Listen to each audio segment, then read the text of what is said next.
looking at the website Skillshare.com. And Skillshare.com is a marketplace for skills and information taught directly by individuals. The platform is designed for short courses where an individual can learn one skill at a time. The courses are available to individuals on their desktop or their mobile device. And each course is designed for an individual to finish their learning by creating a project. Now, individuals that want to learn these skills can get unlimited access to all of the content by paying a monthly or annual price. They can also access their content and download it to their desktop in order to watch on their own time.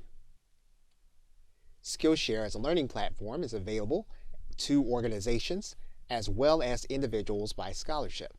What this means is that there are individuals interested in learning certain skills available to be taught by individuals with certain skills. And these individuals make their knowledge available on Skillshare one course at a time. Now, there is no screening process. When you're ready to start a class, all you'll need to do is to come to the Skillshare website and click this button that says Start a Class, and you can begin teaching. Now, according to the Skillshare website, the average individual earns about $3,000 in a calendar year for placing their content on Skillshare. So in this course, we are going to walk through the technical process of getting your course set up on Skillshare so that you can begin teaching individuals looking for the information that you have or can make available. To get the most recent updates on Skillshare, all you'll need to do is to come to their homepage, go to the teaching page, and then go to the blog. And by reading their blog, you'll begin to get a sense for what's happening most recently with the site. Come back. YouTube has long been known as the world's second biggest search engine after its parent company, Google. And what this has meant is that individuals have come to YouTube and they have created how-to information in order for people to come to the site, search for a how-to video, and then learn how to do something, a particular skill or a particular set of information. Now, in order to upload to YouTube, there was no particular standard to follow. You just had to make sure that your video met the YouTube community guidelines. Individuals kept analytics and revenue reports on all of the content that they created so that they would know how well their how-to information was doing with those who were viewing it. Individuals were paid through Google's AdSense program, which awarded the funds to accumulate on a monthly basis. However, in early 2018, YouTube changed its partner program and it eliminated individuals that did not have a certain number of hours of watch time as well as subscribers. What that meant was individuals that were just getting started with their channel were not able to participate in generating revenue from YouTube. However, many of the same kinds of courses can now be made available on Skillshare.com, where you can make your videos available in order to teach a specific skill and be paid for that short course. And as was mentioned earlier, the courses do not have to be long. In many cases, the courses can be as short as 10 minutes in total length. It means that in cases where individuals feel as if they don't have enough knowledge to create an entire course, can participate in Skillshare if they have at least 10 minutes. Now in this video, we're going to talk about how you're going to earn revenue as a teacher on Skillshare. And you have two primary methods in which you are going to be paid. First, you're going to earn revenue through royalty payments. And this is going to be based on the number of minutes that students watch your courses over the course of a month. You'll also be paid for the number of premium referrals that you make. So when people sign up for Skillshare and they choose to get a premium account, you will receive $10 for every sign up that comes through your referral link. So at the end of the month, Skillshare will calculate the number of minutes that have been watched in your courses as well as the number of referrals that you'll make, and then they'll pay you on the following 16th of the month. Now you will need to have PayPal set up inside of your account. That is the only method currently that Skillshare has in order to pay you. Now if you are a teacher outside of the US, you will need to go into your PayPal account, go into your profile in My Money, and then make sure that you add in US dollars as a currency for you to receive so that you can receive payments from Skillshare. Now, as a point of reference, when students watch your course and they're doing so without having paid for the course, you are not compensated for those minutes. So you'll want to think about that before you choose to offer a free access link to your course. You will have that opportunity when you get to the promotional section inside of your course creator. Now, month to month, Skillshare will contact certain instructors and will allow them to participate in bonuses where they can earn additional revenue based on specific activities. If you'd like to see what some of those activities have been in the past, what you'll want to do is to go to the promotions area of the teacher questions, and you can look through some of the past options. Now, one of the things you'll notice when you click inside of one of these promotional banners is that you'll need to have been contacted by Skillshare staff directly about the promotion before you can participate. You are now looking at a page on Amazon.com, and there's a very simple search here for a USB mic. And this is typically the first thing that people begin to look for when they are considering doing recording or doing teaching online. However, you can run into costs when you start down this path. And so in this video, what we want to do is we want to look at what are the minimum requirements for you to be able to start recording and creating classes for your Skillshare channel. Now, to keep costs down when you're getting started before you begin to earn income, you can start with a simple headset microphone. And if you have a stereo jacks inside of your PC, or if you have USB, you can get the USB version. But typically, you can get a headset where you have a noise canceling feature, and that'll be good enough to get started. When you do that, you're going to also want to pick up a windscreen pack, and this will give you a little windscreen that you can put on the end of your USB or your headset that will help you to block out some of the noise. This is the equivalent of a pop screen when you are buying a USB microphone. Now, typically in newer laptops, you will not have two jacks, one for the mic and one for the headphones. You may have only one jack. Now, when that's the case, you're going to want to use your USB port for your headset. You can do that with one of these adapters where it'll basically give you the opportunity to use your headset through your USB port. You are going to probably want some screen recording software.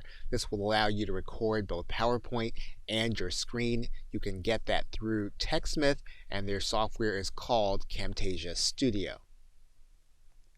Now, Camtasia Studio does run into the hundreds of dollars, so if you're not quite sure as to whether or not you're going to be doing this and you haven't really purchased it already, you can purchase Screencast-O-Matic, which also has both recording and editing features, and for a lower price.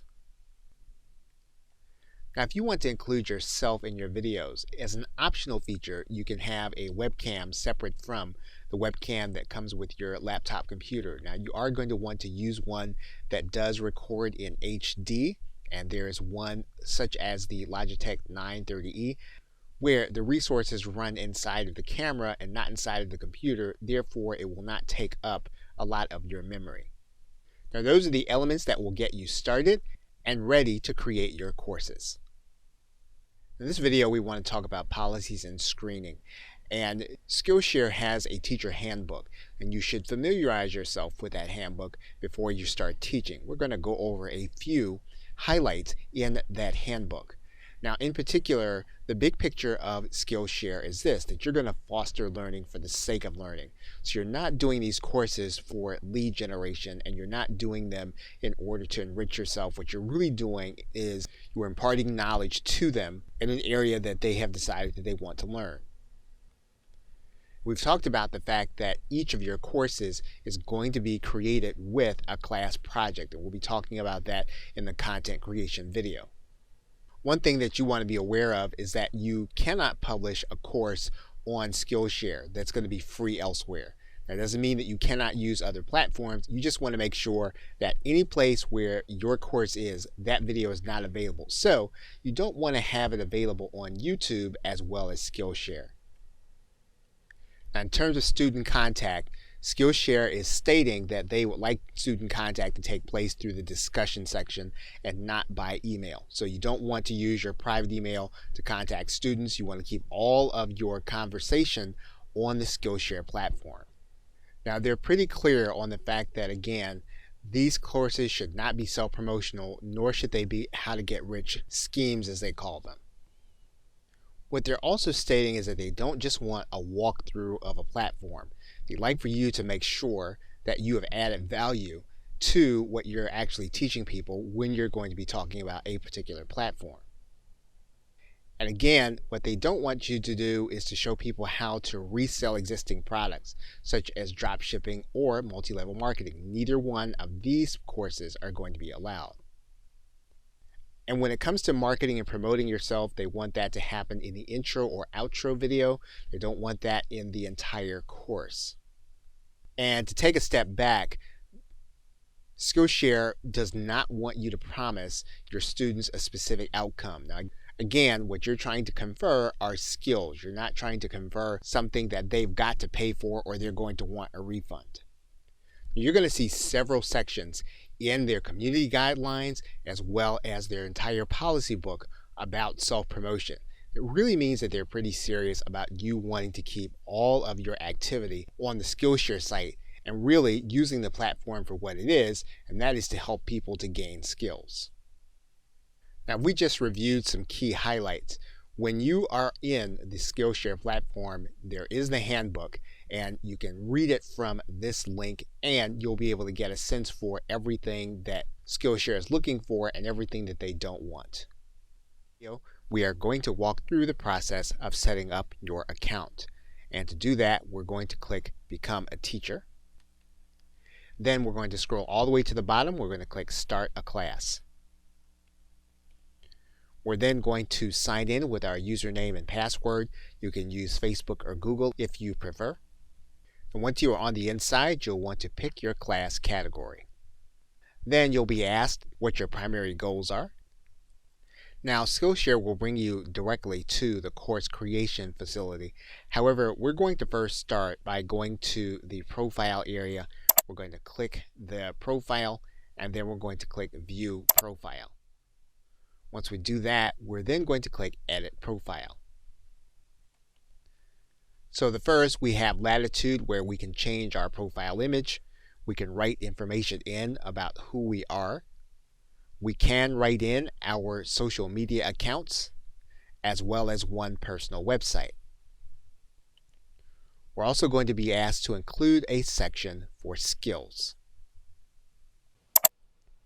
Now, what you'll notice is that you have your social buttons at the bottom of your profile. Once you have filled them all in, these are all clickable links, as is the link to your website. So all of this will be important, as you don't have a lot of promotional opportunities, but you will have individuals that will be curious about your profile, and they will be looking to these links. You want to make sure that they are lined up.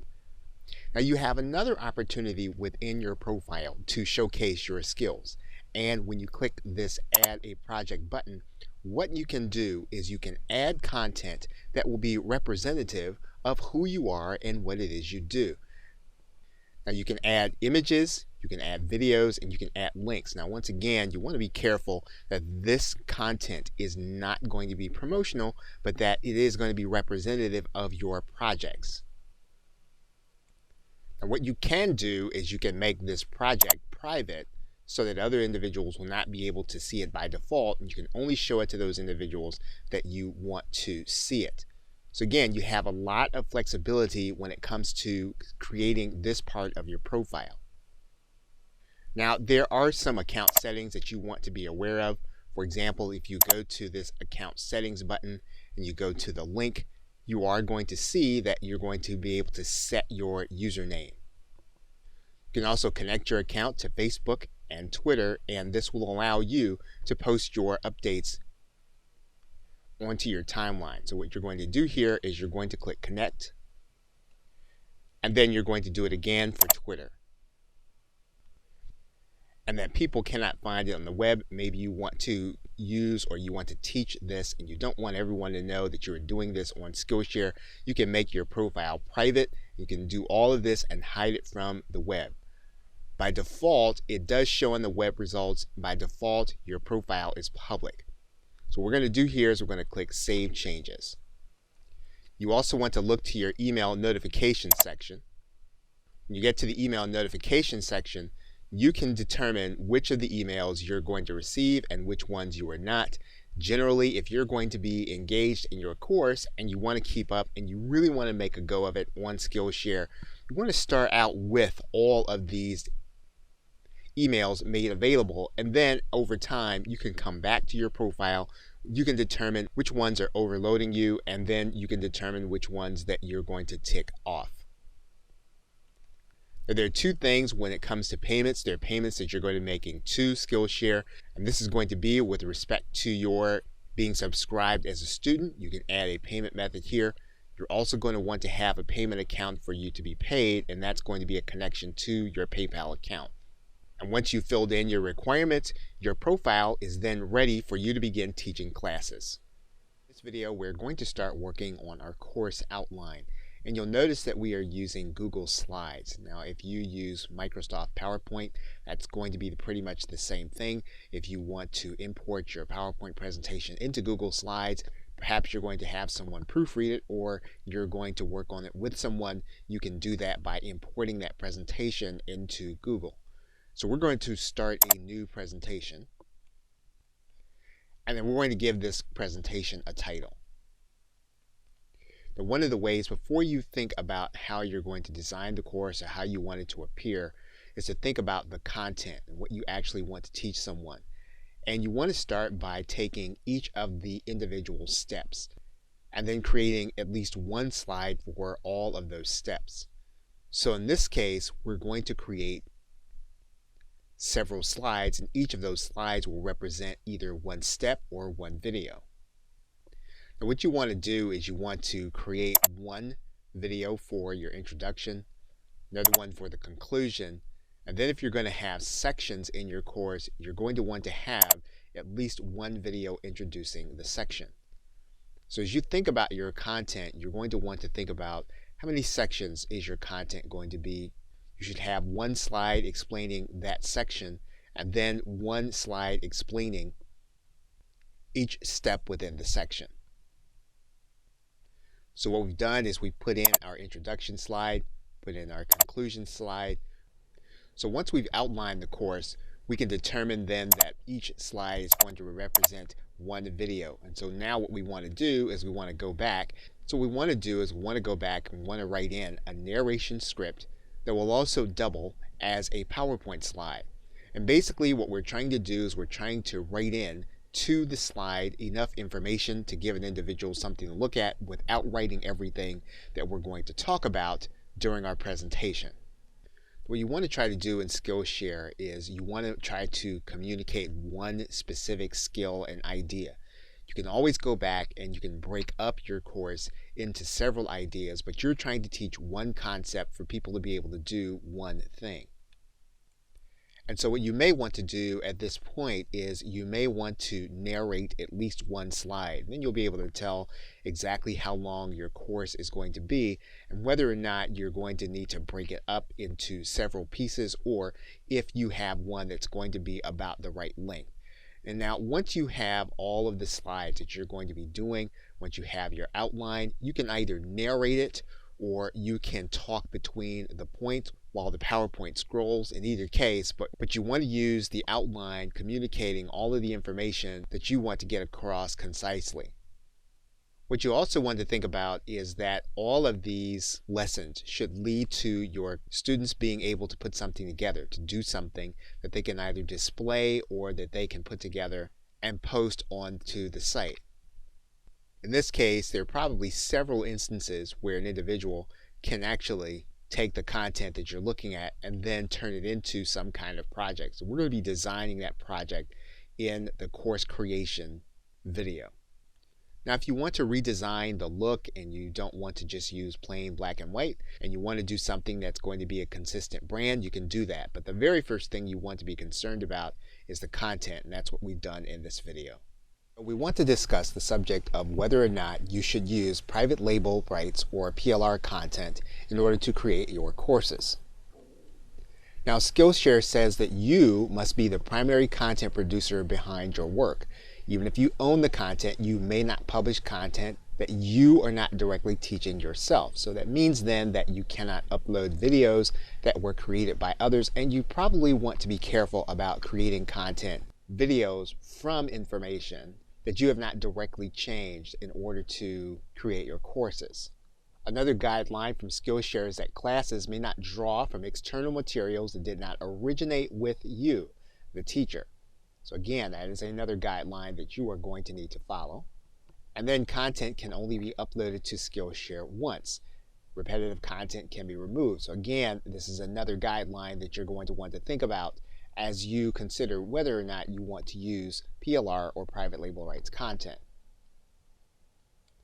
So the spirit and letter of the law when it comes to Skillshare and content is that they want the content to come from you.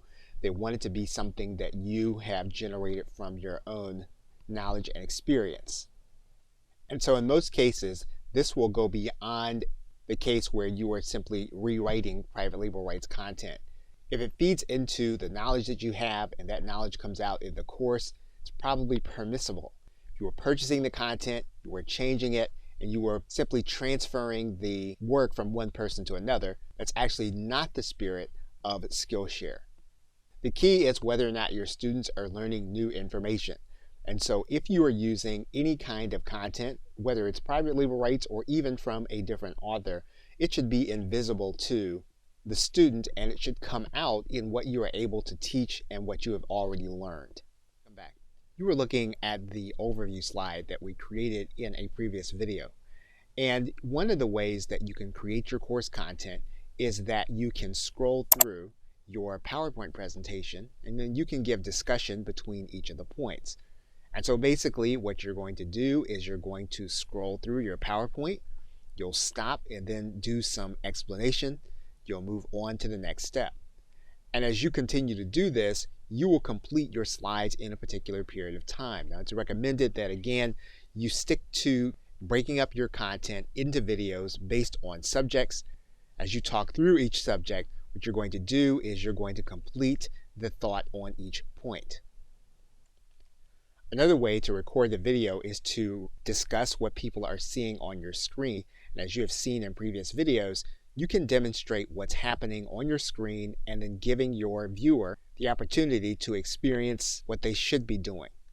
And when you're teaching and you're screencasting a web page, one of the things that you can do is you can use the F11 button to hide the address bar.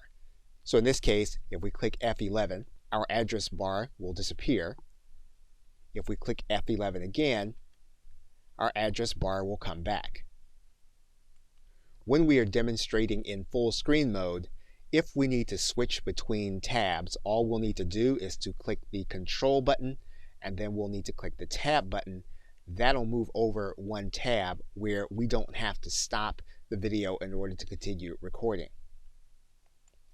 Now, another way to do videos is to do a talking head video where you have the camera trained on you as the one we are viewing here in this section. And you are looking at the camera, you are explaining the concept, and you can also have captions inside of your video. And of course, you can also do a demonstration style video where basically you are showing a concept, you have your camera trained on the concept you are doing, and then you are speaking through your outline. Now you can combine certain elements into videos if you have some kind of video editing software. And you're looking at a previous version of Camtasia Studio, and you'll see a timeline, and we're going to do this in a separate video. But it's important to show you here because you can see the timeline, and all we would need to do is to add the different pieces of the video into the timeline. You are now looking at Screencast-O-Matic, and you'll see here that Screencast-O-Matic has the ability for you to be able to do both talking head videos, and you'll see that you can use your webcam or your screen, and you can do them both together where you'll have your screen being recorded and a piece of your webcam video in the video that you're producing. And of course, Camtasia Studio has the very same effect. Now, when you're producing a webcam video, one of the things you're going to want to decide is the resolution of the video. So for example, we're going to look at the tool in Camtasia where we'll take a look at recording our camera. When we get to that screen, that's the one that you're looking at, we're going to click Format.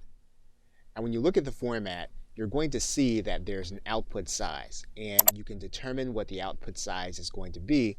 And you're going to want to think about this when you are producing the video, that you want to produce a talking head video where you're taking up the entire screen with your background. You can do that. However, you're going to want to make sure that the resolution is going to be something like 1280 by 720. Now, if you decide that you're going to just place your webcam video inside of your presentation or your screencast, you'll want to leave the default settings where they are, and they're going to be about 640 by 360. When that's the case, you can leave your resolution at that point, and then you can apply it as is. Now, in this case, the webcam is being covered for the sake of this video. However, this is how it would actually work if you were going to either edit or do a talking head video inside of Camtasia. Now, the point of showing you this is so that you'll know that by having Camtasia or Screencast-O-Matic, you have just about everything you need in order to record all the videos that you'll need in order to do something in ScreenShare. Now, obviously, if you're going to want to do a demonstration video, you're going to want to use a camera of some kind. Now, when you're recording PowerPoint, you want to make sure that the aspect ratio of your recording is going to be correct. And you can do that in your screen by going to the Design tab and then going to your slide side. And you want to make sure that you're using the widescreen or 16:9 recording view, so that when you do your slideshow, it's going to appear in widescreen. This will mean that it'll have the right aspect. It's going to show up right when you get ready to either edit the video or you produce the video and you get it ready for Skillshare. Also, the screen where you record your presentation or your screencast matters, and it's going to be a lot easier for you to be able to create a high definition video if you use the right size screen. So if you're using a second screen and you're using a laptop screen, what you want to do is you want to try to find a screen and record on the screen that has the right aspect ratio. So for example, you're going to want to use one that either has 1920 by 1080 or one that has 1280 by 720, both of which are here. And what that will do is that'll give you the right aspect ratio. Of course, if you can record in the resolution at 1920 by 1080, that's going to be the most conservative, and then you will always have a high definition video, even though that's slightly higher than required by Skillshare currently. Another aspect of your recording is going to be a lot easier if you use two screens. And when you use two screens, here's what you're going to be able to do. You're going to be able to keep your script on one screen, and you're going to be able to record on the other one. And you're going to be able to do that inside of your slideshow menu, and you're going to be able to open and use what's called use the presenter view. You want to make sure that this is ticked in your slideshow menu. So in this case, what we can do is we can then turn on our slide presentation, and you'd have a full screen presentation while you discussed.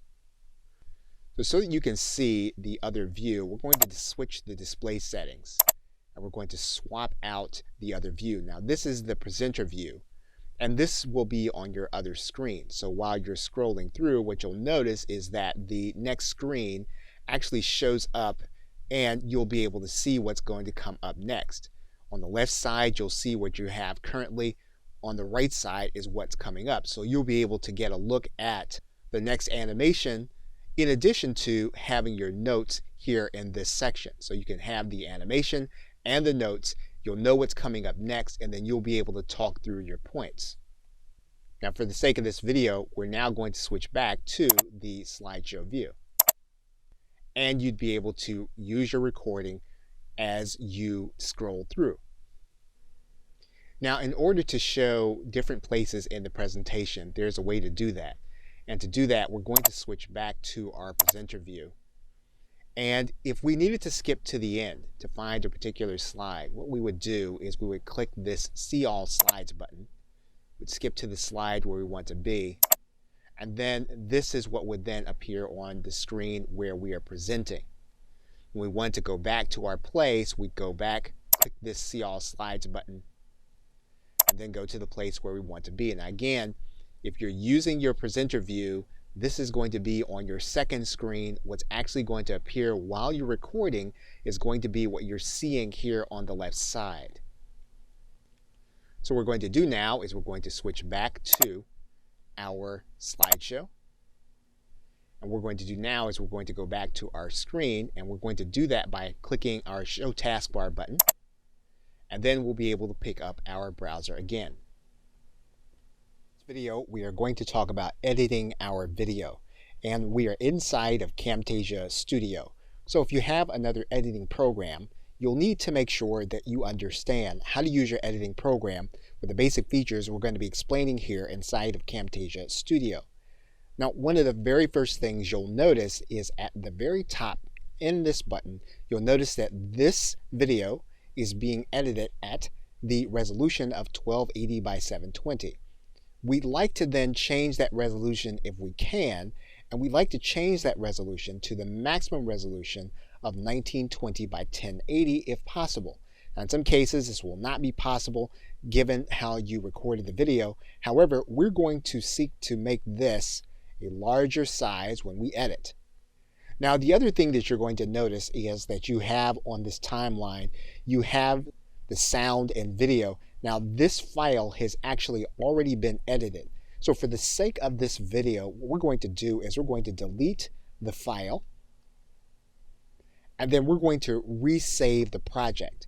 Now, when you are recording inside of Camtasia or Screencast-O-Matic, one of the first things you're going to do with your recording and your timeline is you're going to save the entire project as a new file so that all of the changes you make will be saved inside of the project file. So that's what we're going to do right now. We're going to go to File, and we're going to save this project as a new project. So you'll see now at the very top, we've renamed this file as USP number 1. And again, this file is the one that we just recorded, and we now have inside of our project file. So in Camtasia, in order to work with this file, we're then going to add the file to our timeline. And what you're going to notice is that this file looks totally different than the one that we just deleted, which was the completed file. Now, what we need to do in order to edit this file is we need to listen to the entire recording and watch it in real time. It's so that not only will we be able to make changes to any mistakes that we might make, we'll also be able to make quality changes that we feel differently about than we did when we actually did the speaking. One of the things you'll notice on this timeline is you'll see these 3 bars, and this is indicating that there were 3 loud sounds made during the recording, and we made those sounds so that we would be able to mark on the timeline when we needed to find a mistake and then correct it. So in all of the places where you see these 3 bars, those are the times when we clapped loud enough so that we were close to the mic, so that we would be able to create an effect on the audio timeline that we would be able to look at and know this is where we need to zero in on to find where our mistakes are.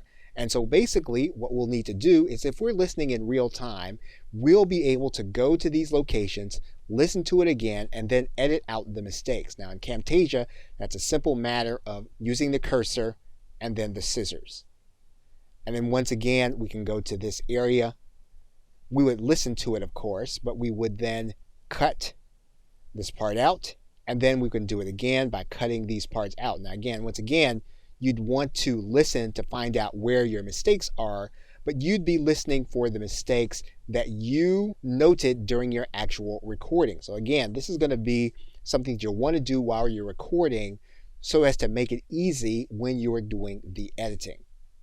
Now at each step along the line, we'd like to then go to our file and then continue saving so that again, our file and all of the changes that we're making will be saved in our project file. These changes will not affect the original recording. They'll only be effective inside of the project file that we're creating. And again, you're going to do the same thing if you're using Screencast-O-Matic. Once you've listened in real time, you've edited out all the mistakes, you can then save your project file. And then once you exit the project file, you are then ready to record a new video. We're going to take a few steps to increase the quality of the audio in our video. And you're going to notice that the video that has been edited is on our timeline. And you may notice that there is background noise in the recording that you want to have removed. And if you do that, and what we can do is we can remove the background noise using a feature in Camtasia. And you'll notice that there are a couple of features. First, there is an enable noise removal feature, removing clipping and clicks. There's also volume leveling. So the first thing we're going to do is we're going to take a look at noise removal. And basically what we want to do is we want to look at our audio file and we want to find 1 or 2 seconds where we can hear the background noise. And basically what we can do is we can take a portion of this video, we're going to stretch out our cursor, we're going to stretch it out on the actual audio file. And then what we're going to do is we're going to go to our audio menu and we're going to click Enable Noise Removal. And what that will do is that will take this portion of the background noise and it will remove it from the rest of the recording. So if you know that you have background noise in this area and you want to have it removed, all you need to do is to find a section of it, highlight it, then click Enable Noise Removal so that that background noise can be removed. What you can also do is you can remove any clipping or clicks that will remove additional background noise that may interfere with your message. And then the other thing that we can do is we can use volume leveling. Now, if you have a number of different parts of your video and the volume is not consistent, what you can do is you can enable volume leveling. And what that will do with the audio file is it'll make sure that there is a minimum amount of variation between the volume in different places. And what you can do is you can click Enable Audio Leveling. You'll see that the file will look different. And it's a good idea to then listen to the file. Then you'll be able to tell if the volume leveling has actually done something for your recording or if it hasn't. You can then disable it by unticking the Enable Volume Leveling box. Skillshare asks that you add value to any demonstration video that you do. And there are effects that you can create inside of any video editing program. So for example, when you come to a certain point in the video and you need to make a point on screen, in Camtasia, what you can do is use callouts, you can draw arrows, and you can point to things and highlight them on screen.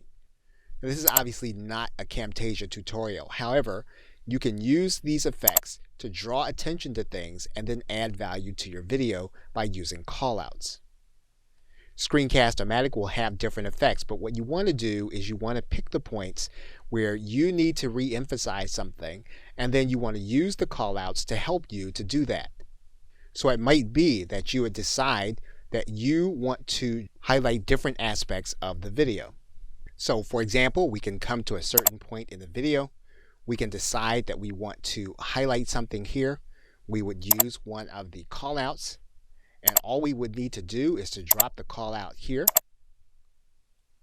and have it appear where we want it to be.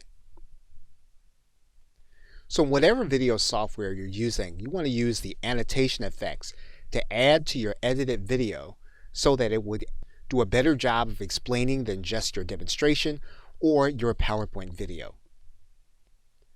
Okay, we're now looking at Biteable.com, and Biteable is one of the animated video creators suggested by makers of Skillshare courses in order to create your promotional video. Because you'll be able to create different kinds of video from your actual instruction, this is a video you'll be able to use on YouTube and social media to get people excited about your course. And naturally, there are other animated video creators available, such as Animoto, Go Animate, which has a 14-day free trial. My Simple Show, which is a whiteboard video creator which uses your existing PowerPoint when you import it. And Animatron, and this is just a small sampling of the video creators available where you can work in the cloud, create a promotional video, download that video, and use it on your YouTube channel. Now you'll select the one whose pricing that you like, and then you can sign up. Now in some cases you'll want to make sure that the video that you're using, even if it is under a trial, that it will not have the watermark. For example, if we were to sign up for Go Animate, you would notice that all videos made during the 14-day trial period will have the free trial watermark.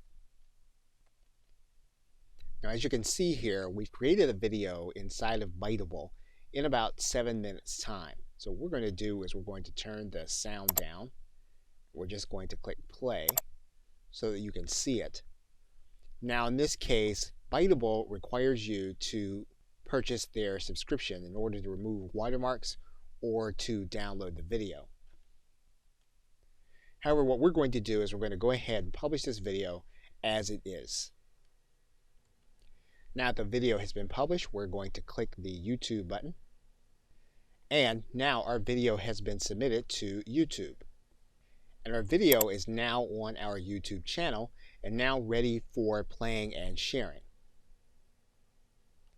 Now you'll notice that the video has a branding logo on it. However, if you choose to upgrade to their premium version, you would not need to have this branding on your video. We're going to go to the Teach area, and we're going to click Create a Class. And we're now going to start the process of uploading our content. So we're going to now click this Upload Videos, and we're going to upload the videos into Skillshare. Now each of the videos will probably take approximately 30 minutes in order to get fully uploaded, provided that your videos fit the parameters of short videos between 2 and 5 minutes. And now that we've uploaded, you'll notice that this video is now in process and it'll take approximately 30 minutes.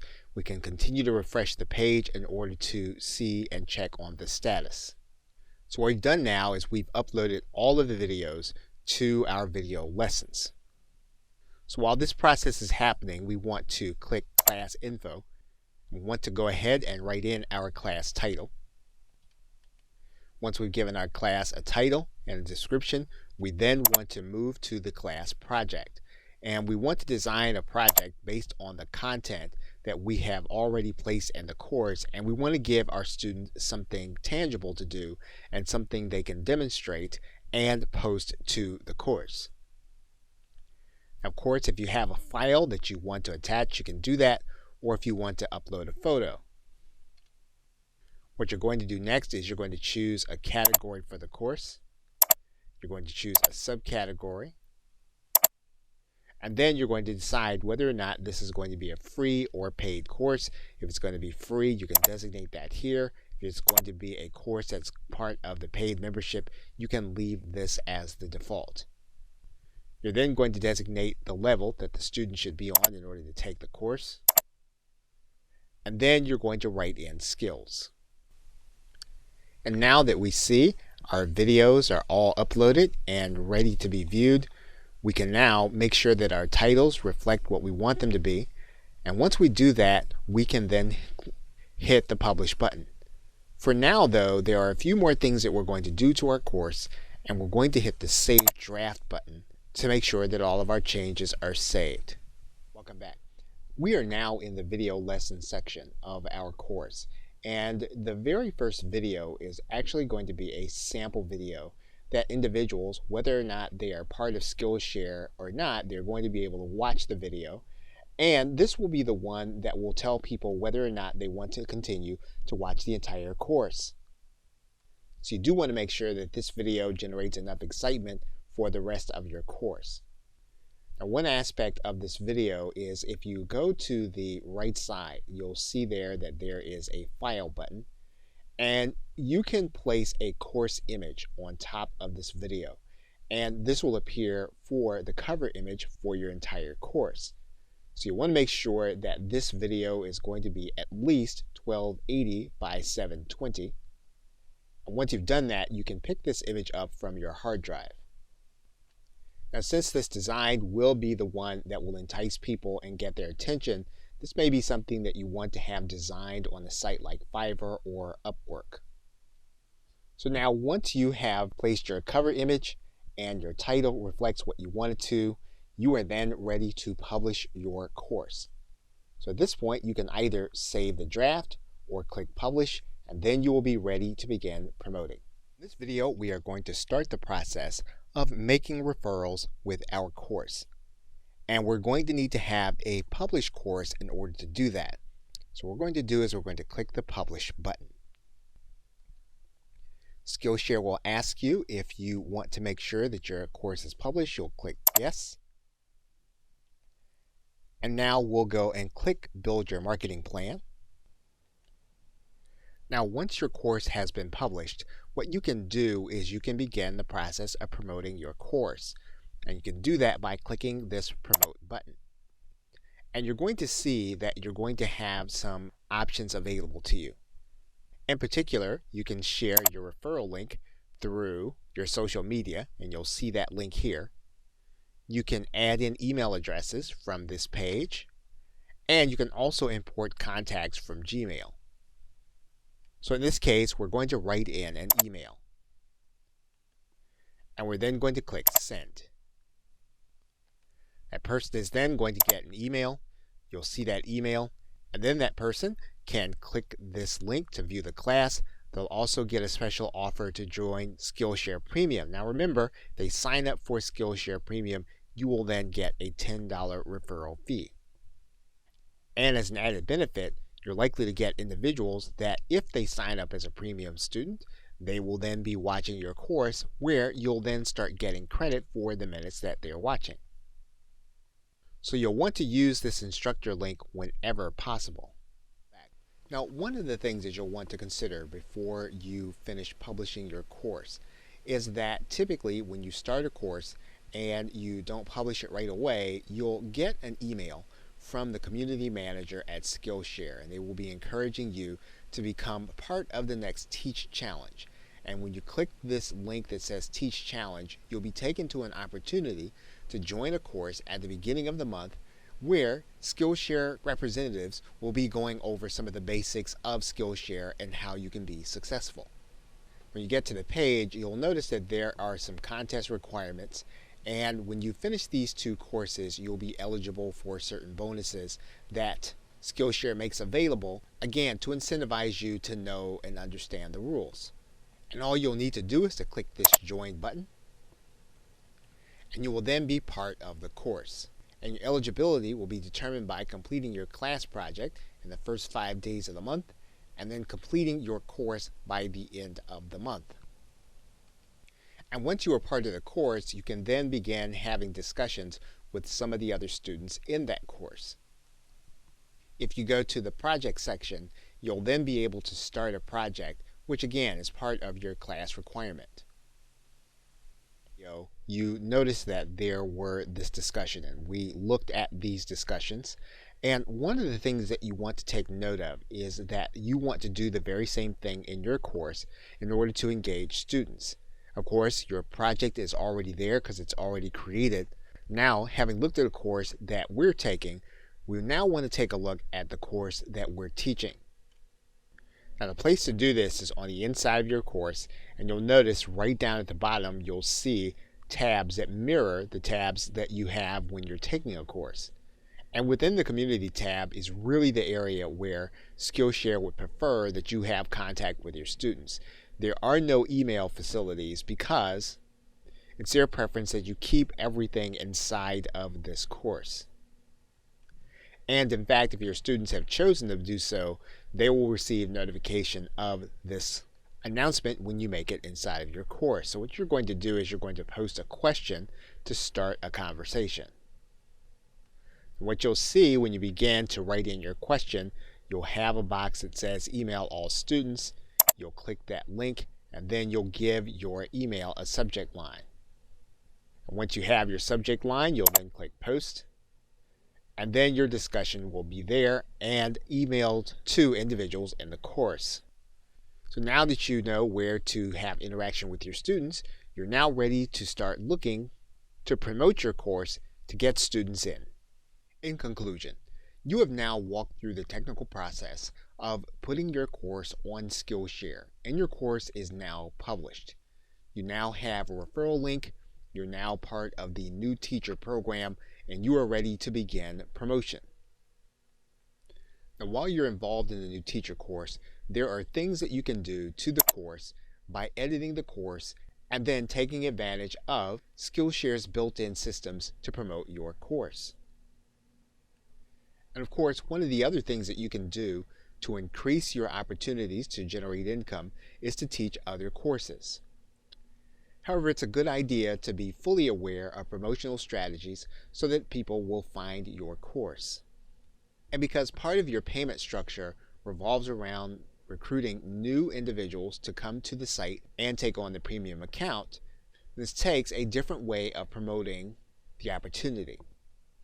So while staying engaged through the community and through the class project are good things to do, you'll want to exercise the full range of promotional opportunities so that you can maximize your income with Skillshare. Okay, so with that, thanks, and I'll see you either in another video or in another course.